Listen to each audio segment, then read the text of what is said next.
Hello everyone, so welcome you all again on the channel of UPSC Lab. As we all know कि for the prelims हमारे पास almost एक महीने का time बचा हुआ है and in this we are going to see all the important topics like already हमने science and tech को लेके अपनी एक सीरीज स्टार्ट की हुई है.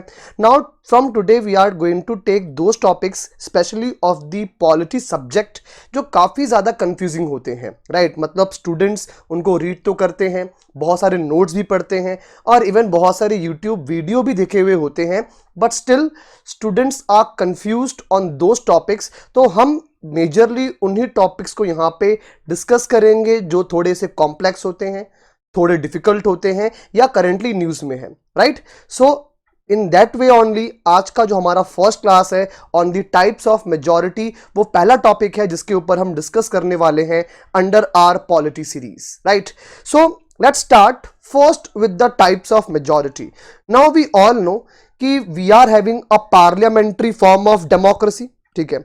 Now in the parliamentary form of democracy everything, ठीक है, whether it is your law making, whether it is your removal of judges or the president, all these decisions are taken based on the votes or resolution, ठीक है, passed in the parliament, right?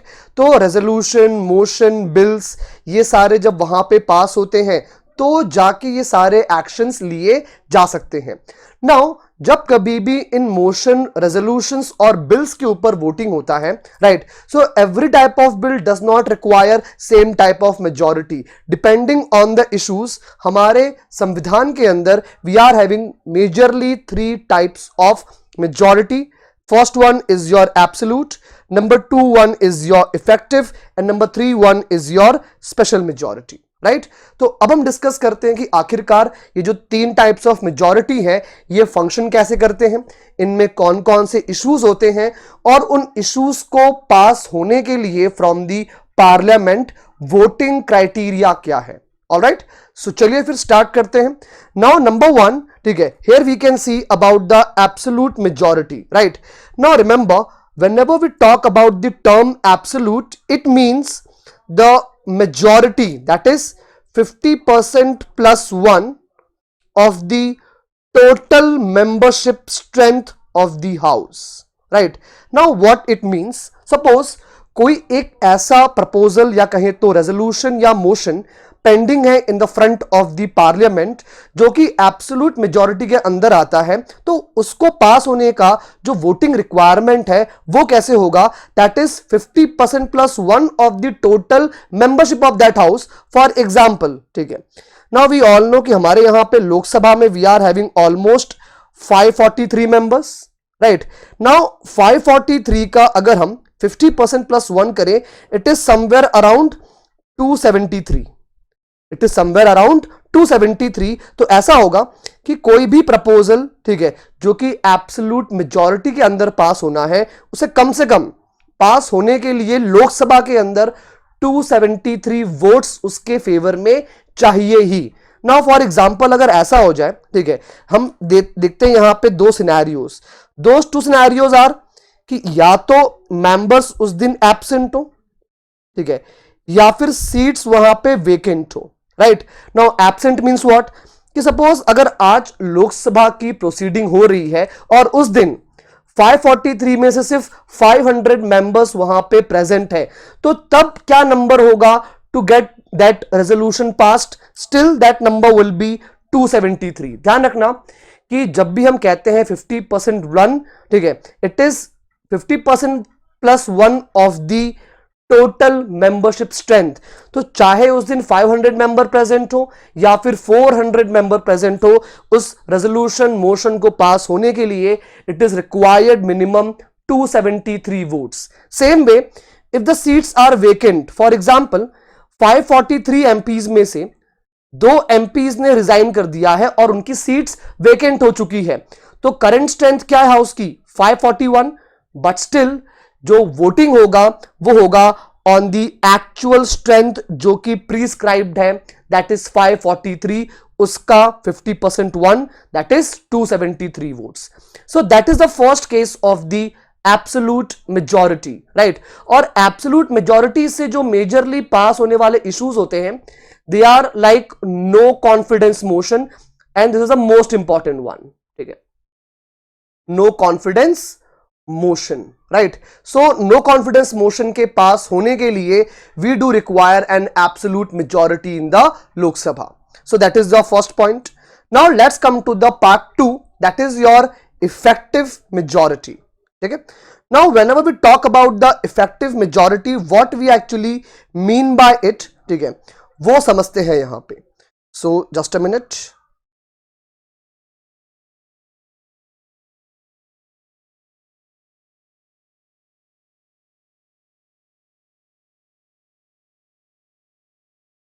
Alright, ठीक है. सो हम बात करते हैं यहां पे अबाउट द इफेक्टिव मेजॉरिटी के बारे में.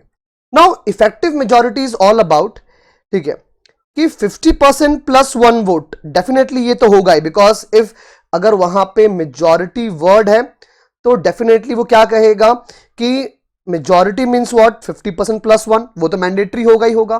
But it is a effective majority means what, कि यहां पे टोटल मेंबरशिप स्ट्रेंथ ना होके जो चीज सबसे ज्यादा इंपॉर्टेंट होती है, that is total current strength of the house. ठीक है, total current strength of the house. Now it means what, it means कि सपोज भले ही हाउस की टोटल मेंबरशिप कितनी हो 543, लेकिन currently only 540 MPs are there, और जो 3 सीट्स हैं वो वेकेंट है. नाउ रिमेंबर, मैंने क्या कहा, वेकेंट नॉट एब्सेंट. मतलब क्या कि माइट बी वो जो 3 MPs थे उनको उनके 5 years के टेन्योर के ड्यूरिंग क्या कर दिया गया है, डिस्क्वालीफाई कर दिया है, या फिर उन 3 MPs ने खुद दे दिया है resignation. So that is that case. ठीक है, तो जब ये 3 सीट्स वेकेंट होंगी, तब अब जब यहां पे मेजॉरिटी काउंटिंग होगी ना, that will be based on the 540 का 50% प्लस 1, 540 का 50% प्लस 1. नाउ सपोज एक्चुअल जो करंट स्ट्रेंथ है अभी, ठीक है, फॉर एग्जांपल टोटल स्ट्रेंथ कितनी थी 543, बट अभी कितनी है करंट स्ट्रेंथ 540, लेकिन उस दिन प्रेजेंट है सिर्फ 500 member of parliaments in Lok Sabha. Now in this scenario the 540 का 50% plus 1 will be required to pass that specific resolution or the motion. So effective majority talks about कि जितनी अभी करंट स्ट्रेंथ है, ठीक है, और जो सीट्स वहां पे होती है वेकेंट नॉट एब्सेंट, जो सीट्स वहां पे होती है वेकेंट, उसको माइनस करके जो नंबर आएगा उसका 50% plus 1, that is your effective majority. ठीक है. Now apart from it, we are having one more, that is called a simple majority, because it is very easy. So isliye I have not written that in this PPT. Now when we talk about this simple majority na, theek hai, it talks about majority of members present and voting. Majority of members present and voting, that means what, 50% plus 1 of those members who are actually present on that specific day, जब किसी भी resolution पे क्या हो रहा है, voting हो रहा है. फॉर एग्जाम्पल, ठीक है, हम ये कंटिन्यू करते हैं कि 543 क्या थी, टोटल स्ट्रेंथ थी हाउस की. अगेन 3 सीट्स वहां वेकेंट थी, कितने हुए 540 मेंबर्स. लेकिन जिस दिन उस प्रपोजल पे वोट हो रहा था, at that day we had only 500 members present in the house. Now this time जो मेजॉरिटी होगा वो होगा उस दिन की एक्चुअल मेंबरशिप जो आपकी थी वहां पे, जो लोग प्रेजेंट और वोटिंग थे. ठीक है, those who are present and voting, उसका 50% plus 1 is your simple majority. ठीक है, so that is your simple majority. ठीक है, तो इसलिए ये जब भी हम बात करते हैं ना, नॉर्मल जो लॉज पास होते हैं, ठीक है, जो नॉर्मल बिल्स पास होते हैं आपके लोकसभा से, राज्यसभा से, उन पे मेजरली सिंपल मेजॉरिटी ही अप्लाई होता है. इवन, ठीक है, many times the constitutional amendments, ठीक है, स्पेशली जब भी हम बात करेंगे amendments under article 2, under article 3, ठीक है, सो इवन जो ये सारे अमेंडमेंट्स हैं, they are also passed with the help of the simple majority only. ठीक है, तो ये सारी तो बातें हो गई कि जो आपके अलग अलग टाइप्स ऑफ मेजॉरिटी है उनके बारे में. Now the most important one that is your special majority, because जो भी major and critical bills, resolutions और मोशंस जो पास होते हैं in the parliament, they are passed through the special majority. ठीक है. So now we are going to see कि किसी भी रेजोल्यूशन को अगर स्पेशल मेजॉरिटी से पास होना है तो उन्हें कितनी वोट्स की रिक्वायरमेंट होती है. Now we are going to see that. Right.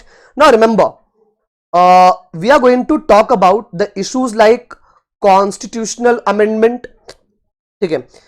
Issue like impeachment of the president. ठीक है. The issues like the any proposal or any bill which are about to change the federal structure of the India. So ये जो सारे issues हैं, इन सारे issues के लिए हमारे कॉन्स्टिट्यूशन के अंदर स्पेशल मेजॉरिटी का प्रोविजन है. ठीक है. But remember for all those issues जिसके बारे में अभी जस्ट हमने बात की, उन सभी इश्यूज के लिए अलग अलग type of special majorities mentioned है in our constitution. For example अगर हम फर्स्ट बात करें about article 249. Now remember article 249 एक ऐसा आर्टिकल है जिसके थ्रू, ठीक है, जिसके थ्रू राज्यसभा, ठीक है, राज्यसभा स्टेट लिस्ट पे लॉज बनाने का जो पावर है, ठीक है, it gives to the parliament. Right. Now remember we all know about the 7th schedule के बारे में. ठीक है. नाउ 7th शेड्यूल में क्या है? We are having the 3 list, union list, state list and the concurrent list. Right. Now whenever we talk about the state list means what कि इन इश्यूज पे सिर्फ और सिर्फ जो आपकी होती हैं स्टेट की लेजिस्लेचर्स, वो उस पे लॉज बना सकती हैं on the subjects of state list like your law and order, agriculture. Right. But अगर ऐसा हो जाए कि अगर पार्लियामेंट को लॉ बनाना हो ऑन द स्टेट लिस्ट तो in the normal circumstances it is not allowed. In the normal circumstances it is not allowed. ठीक है. तो इसके लिए आखिरकार फिर कौन सा पॉसिबल सिनेरियो होगा? रिमेंबर एक पॉसिबल सिनेरियो तो ये है कि कंट्री में इमरजेंसी इंपोज कर दी जाए, बट अगेन संविधान में इमरजेंसी इंपोज करने के ग्राउंड्स दिए हुए हैं और उसके प्रपोजल को पास होने के लिए स्ट्रिंजेंट नॉर्म्स दिए हुए हैं. तो every time you can't impose national emergency. तो ऑप्शन क्या बचता है? Article 249. Now article 249 talks about कि अगर पार्लियामेंट को किसी भी स्टेट लिस्ट पे लॉ बनाना है, सो वैसा कोई भी रेजोल्यूशन सिर्फ और सिर्फ कहां पास हो सकता है? First in the Rajya Sabha, because Rajya Sabha is a house which represents the state.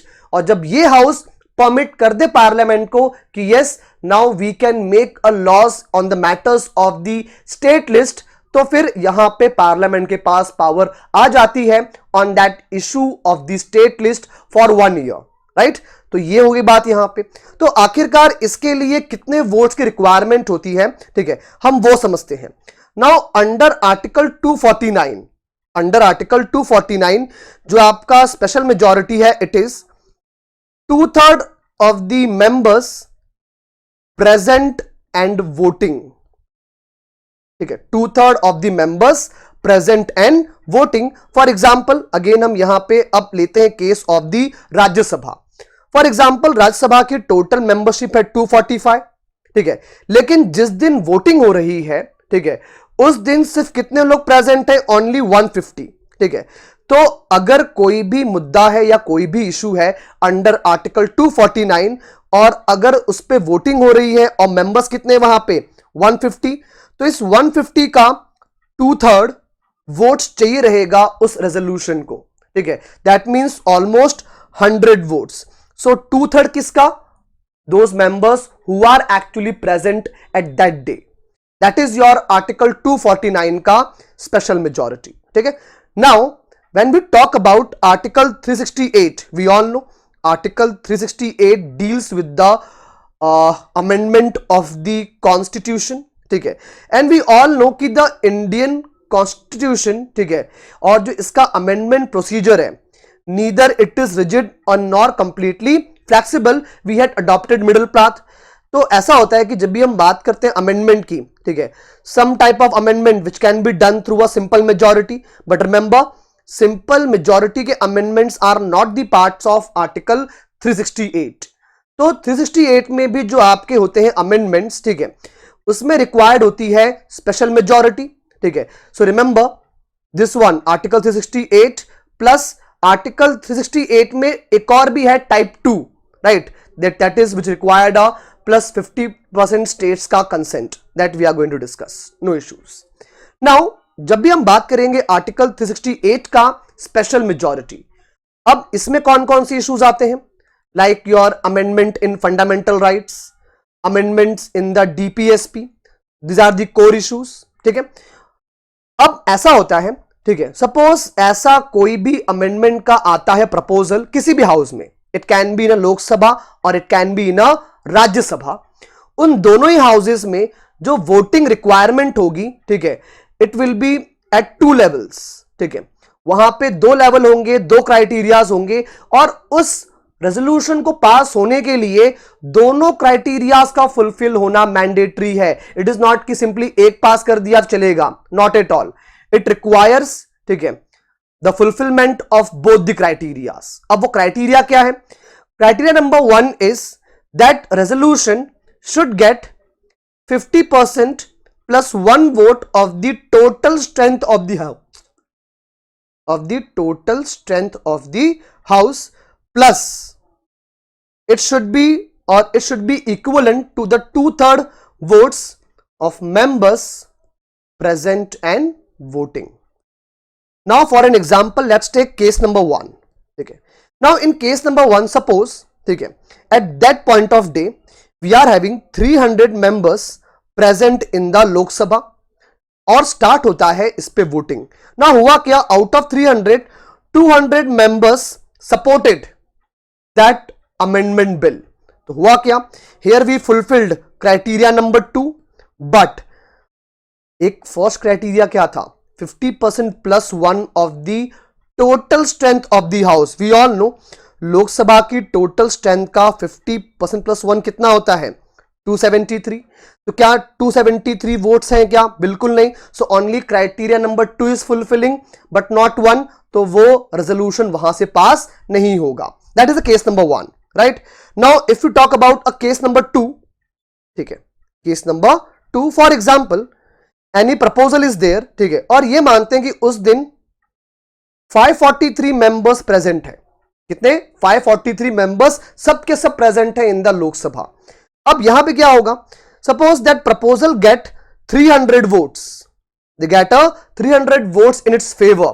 तो डेफिनेटली क्या हो रहा है, क्राइटेरिया नंबर 1 फुलफिल हो रहा है, बिकॉज 50% प्लस 1 कितना होता है टोटल स्ट्रेंथ का, 273। यहां कितना मिल रहा है आपको, 300 वोट्स। तो criteria number 1 is fulfilled, but now here is the problem with the next criteria, 2/3। Actual में 543 का 2/3 होता है ऑलमोस्ट और अराउंड 365, ठीक है। तो क्या क्राइटेरिया नंबर 2 फुलफिल हो रहा है? नहीं। तो डेफिनेटली ये अमेंडमेंट का बिल भी पास नहीं होगा। And now let's take scenario number 3, ठीक है, और केस नंबर 3। अब यहां पे क्या होता है कि कोई आ गया प्रपोजल और अगेन उस दिन भी 543 मेंबर्स प्रेजेंट हैं and that bill got almost 400 votes, right. तो इसमें क्या होगा, इसमें criteria number 1 and criteria number 2 दोनों फुलफिल हो गए and now this amendment will become, ठीक है, amendment act. So that is how, ठीक है, amendment actually took place under article 368। But suppose कोई एक ऐसा अमेंडमेंट हो, ठीक है, जो कि फेडरल स्ट्रक्चर को चेंज कर रहा हो, ठीक है, like we are having the powers to the states under the state list, ठीक है, या फिर अगर parliament wants to change the manner of elections of the president.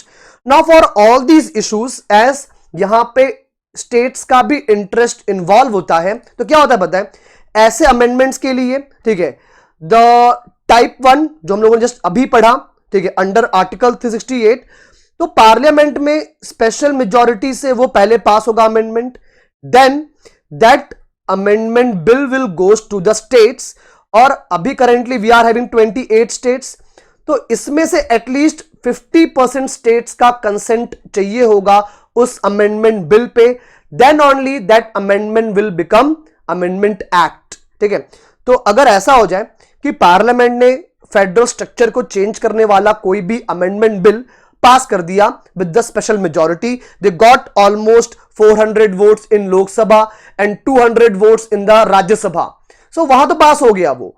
But ऐसा नहीं है कि वो डायरेक्टली अब अप्लाई हो जाएगा, बिकॉज वहां पे फेडरल स्ट्रक्चर का सवाल है। So now this bill will go to the all the states. Now अगर उन स्टेट्स में से 14 स्टेट्स भी एग्री हो जाते हैं, that means 50% of the total states if they are agree, then definitely क्या होगा, फिर वो अमेंडमेंट बिल क्या बन जाएगा, amendment act. That is your 368 का type 2। And the last one we are having the article 61। ठीक है, एक्चुअली आर्टिकल 61 का जो स्पेशल मेजॉरिटी है, it is the most stringent type of the special majority, right. क्यों पता है, बिकॉज ये सबसे एक इंपॉर्टेंट कंसर्न से रिलेटेड है, that is the impeachment of president, removal of president, ये उससे एसोसिएटेड है। Now we all know president is a head of the state, right. Definitely किसी भी कंट्री की पहचान होती है उसके लीडर से, और head of the state represent करते हैं इंडिया को at the global level, right. तो डेफिनेटली अगर हमारी कोई आइडेंटिटी है तो डेफिनेटली उसके रिमूवल के लिए we can't go for a simple procedure, we have to ensure कि कोई भी इंडिविजुअल अपने पॉलिटिकल राइवलरी के लिए हमारे प्रेसिडेंट ऑफ इंडिया को, हेड ऑफ द स्टेट को यूज ना करे just for their own political revenge. तो आर्टिकल 61 क्या बोलता है कि for the removal of the president we do require the total 2/3 votes of the total membership strength, right. Now remember, suppose अगर bill आता है, कोई भी आता है resolution for removal of president, right. So अगर वो आता है लोकसभा में, वी ऑल नो लोकसभा की टोटल स्ट्रेंथ कितनी है, 543। Now to pass this resolution it will be requiring at least 365 votes, इससे कम किसी भी हालत में एक्सेप्ट नहीं होगा। अब उस दिन सपोज अगर 400 मेंबर्स भी आए हुए हैं, स्टिल रिक्वायरमेंट कितनी होगी, 365 वोट्स की, बिकॉज क्राइटेरिया क्या है, 2/3 of the total membership strength, right. तो लोकसभा में भी सेम रहे criteria and as well as in the Rajya Sabha. Suppose Lok Sabha में ये पास हो जाता है प्रपोजल, ठीक है, the resolution for impeachment of president by 371 votes, that means it is more than 2/3 of the actual strength, ठीक है, और द टोटल मेंबरशिप, राइट। तो यहां तो पास हो गया। Now when this resolution go to the Rajya Sabha, even वहां भी क्या होगा, राज्यसभा की जो टोटल स्ट्रेंथ है 245, इसका 2/3 वोट, अब कितने मेंबर प्रेजेंट हैं, कितनी सीट्स वेकेंट हैं, डज नॉट मैटर, टोटल 245 का 2/3 votes will be required here. For example अगर यहां पे 200 वोट्स मिल जाते हैं, then only president will be impeached, he will be removed from his post. So that is all about the types of majority in the Indian polity. Thank you.